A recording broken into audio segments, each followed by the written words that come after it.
Je voudrais que tu nous parles de ta rencontre avec les comédiens, et puis notamment de Jackie. Comment tu l'as rencontrée? Elle vient de nous expliquer il y a quelques instants qu'elle est arrivée sur le tournage et qu'il y a eu qu'une dizaine de jours pour lui permettre d'être coachée pour la langue des signes. Voilà, je voudrais que tu nous expliques.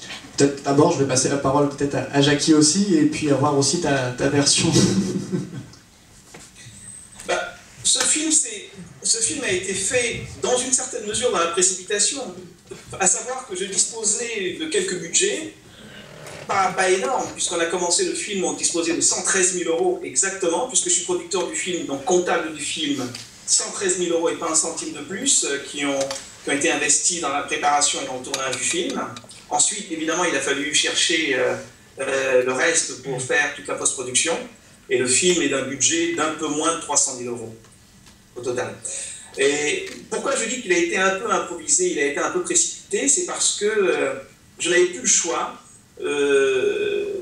Ça faisait un certain temps que j'avais ce budget-là, que je n'utilisais pas parce que j'ai cherché à avoir un peu plus pour assurer un tournage qui se passerait dans de bonnes conditions.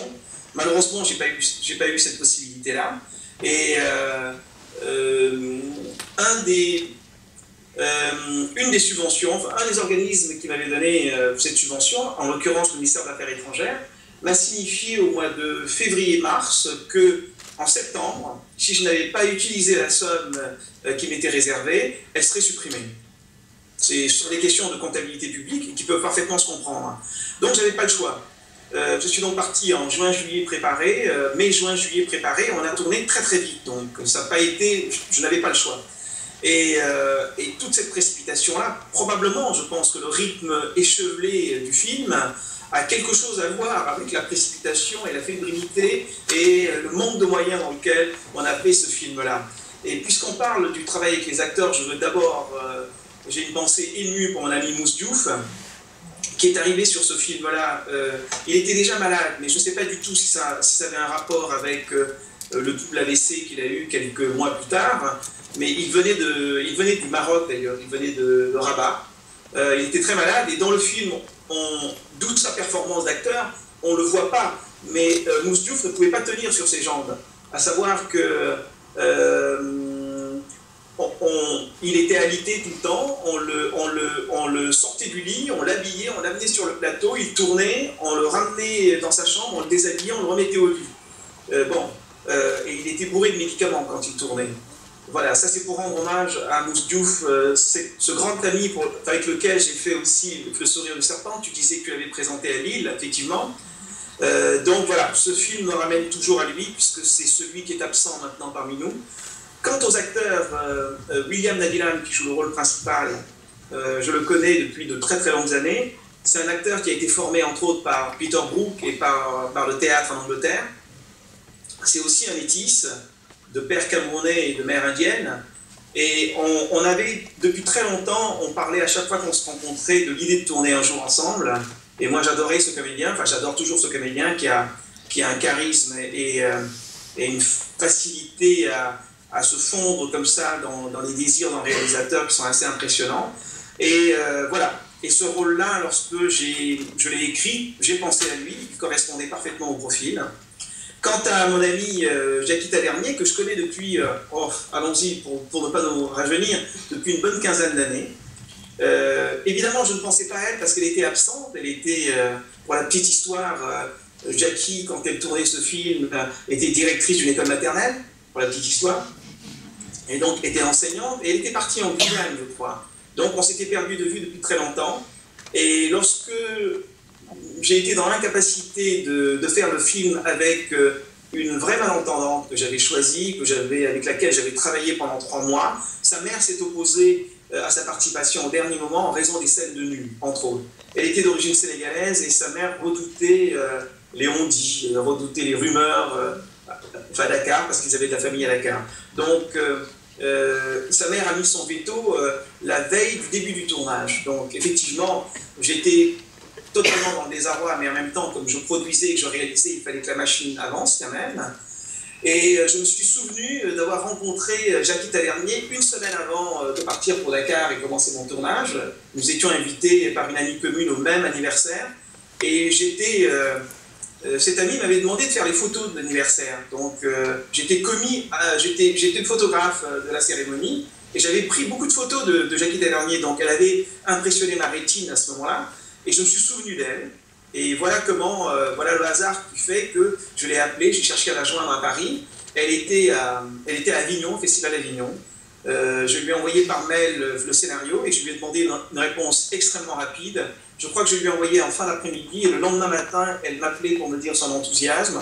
Et puis voilà, le temps de mettre en place le billet d'avion et tout ça, elle est arrivée alors que le tournage avait déjà commencé. Et elle a été, alors c'est très simple, elle a été conditionnée d'une certaine manière parce qu'elle vivait complètement en marge de l'équipe, puisque nous on tournait déjà et elle, il fallait qu'elle travaille avec une personne qui nous a beaucoup aidés, qui était le directeur de l'école des malentendants de Dakar, enfin des jeunes malentendants de Dakar. C'est lui qui l'a coaché pendant toute cette période-là et qui était aussi présent sur le plateau pour m'aider à ce qu'il n'y ait pas trop d'incohérence dans la gestion de Jackie Tavernier.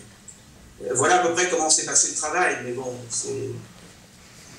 ce qui est à remarquer en tout cas, c'est qu'elle a beaucoup souffert sur ce plateau-là parce qu'elle était maltraitée par le rôle, en tout cas, supposé qu'elle soit maltraitée, mais en plus ça a été très très dur pour elle parce qu'elle était tout le temps en marge du plateau, quoi. Elle n'était pas associée à la vie du plateau. Elle restait, elle partait de l'hôtel, elle allait faire ses cours, elle revenait à l'hôtel.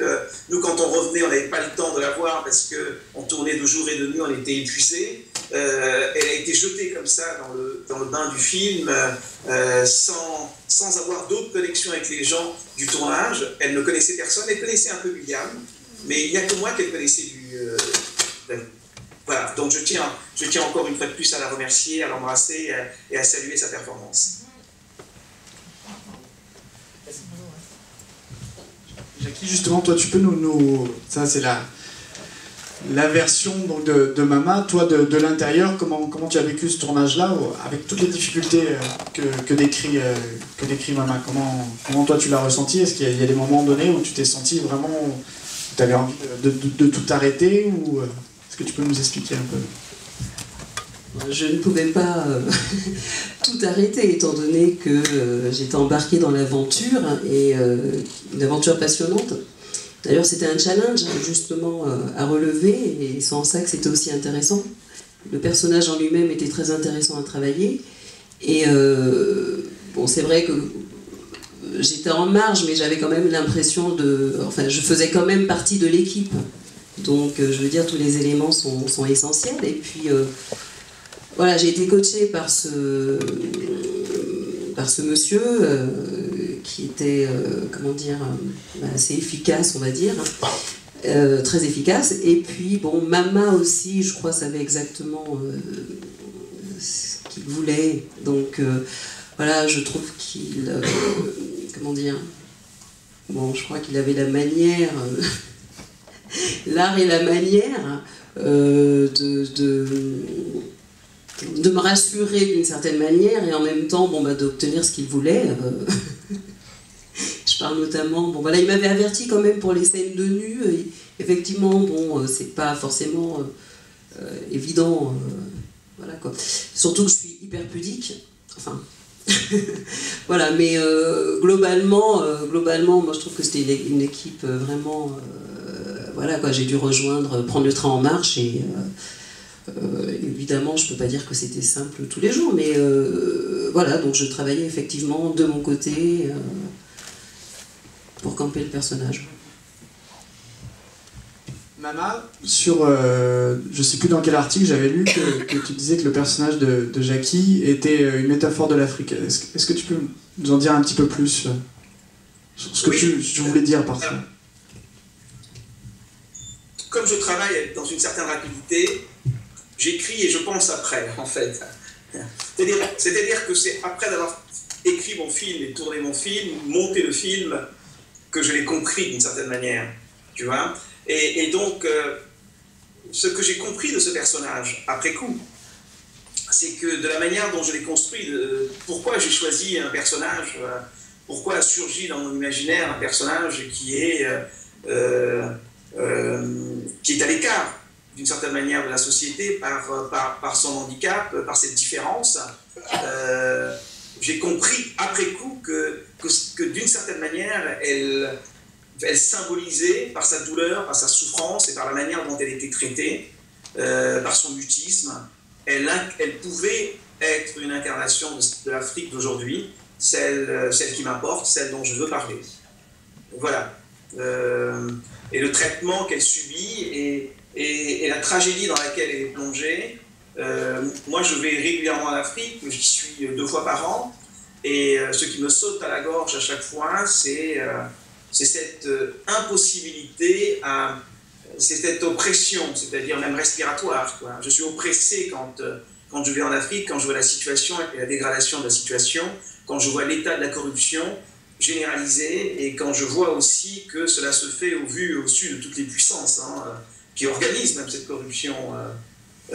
Donc, ce que je peux traduire de ce continent-là qui m'est cher, je pense que c'est à travers le personnage de Jackie Tavernier. C'est pour ça que j'ai répondu, je crois, à une interview un jour qu'elle incarnait probablement, qu'elle était la synthèse de l'Afrique d'aujourd'hui.